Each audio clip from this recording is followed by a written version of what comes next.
Hello students, today we will understand what are the meaning of micro and macroeconomics. What is macroeconomics? Macroeconomics aims at dealing with the aggregates and averages. It is not interested in individual items but as total savings, total consumption, total employment, aggregate demand, etc. Basically, the word macro is originated from the Greek word macros which means large. ये जो macro word है वो Greek word macro से बना है जिसका मतलब होता है लार्ज यानी कि बड़ा। और इसलिए इस मैक्रो इकोनॉमिक्स में जितनी भी बड़े बड़े नेशनल और इंटरनेशनल लेवल की प्रॉब्लम्स एंड इश्यूज होते हैं उनकी स्टडी की जाती है मैक्रो इकोनॉमिक्स में। So macroeconomics is the study of aggregate factors. ये aggregate factors की study है। So इसका aim होता है aggregates and averages से deal करना।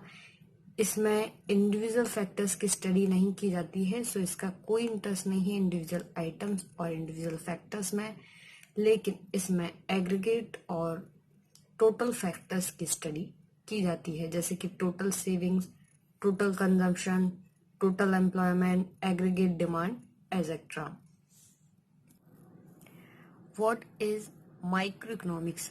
Microeconomics is not aggregative but selective. It studies the economic actions of individuals like particular firm, individual household, wages, interest, profit, etc. Basically, the word micro is originated from the Greek word micros which means small. ये जो micro word है वो Greek word micro से बना है जिसका मतलब है स्मॉल यानी कि छोटा।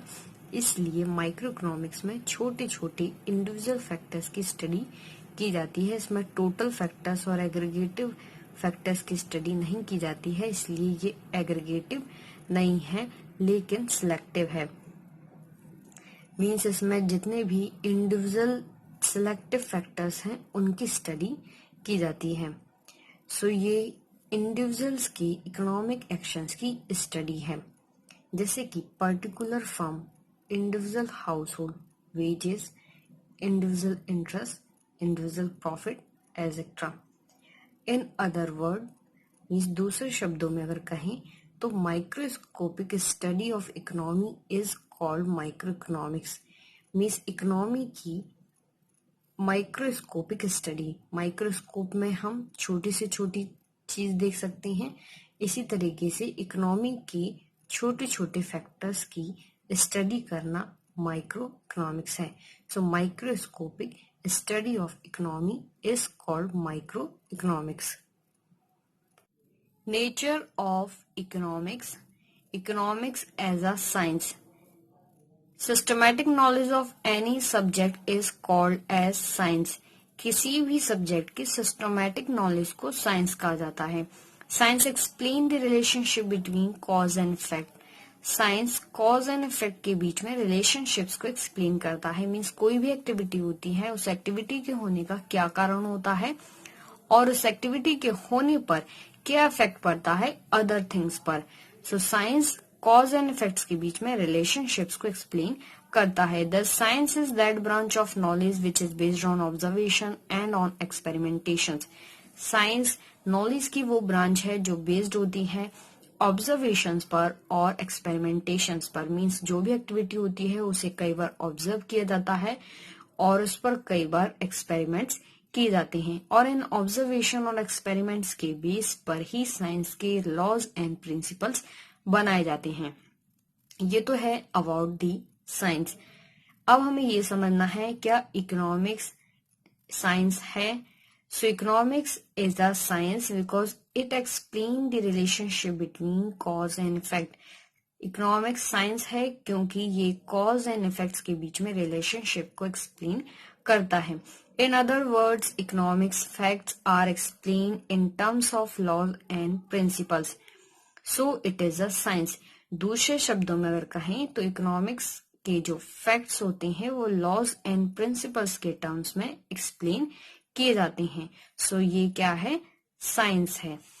सेकंड नेचर है economics as an art.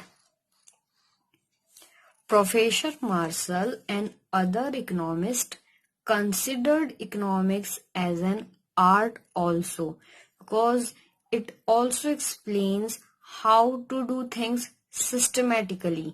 Professor Marshall और अदर इकोनॉमिस्ट ने इकोनॉमिक्स को एज एन आर्ट भी कंसिडर किया है, क्योंकि ये बताता है, ये एक्सप्लेन करता है कि किस तरीके से चीजों को सिस्टमैटिकली किया जाता है. कई ब्रांच होती हैं इकोनॉमिक्स में जो एज अ आर्ट ट्रीट की जाती हैं, जैसे कि art of advertisement and art of sale. Conclusion ये निकलता है कि इकोनॉमिक्स दोनों है, साइंस भी है और आर्ट भी है. कुछ पार्ट आर्ट के अंदर आता है और कुछ पार्ट साइंस के अंदर आता है. तो इकोनॉमिक्स दोनों है, साइंस भी है और आर्ट भी है.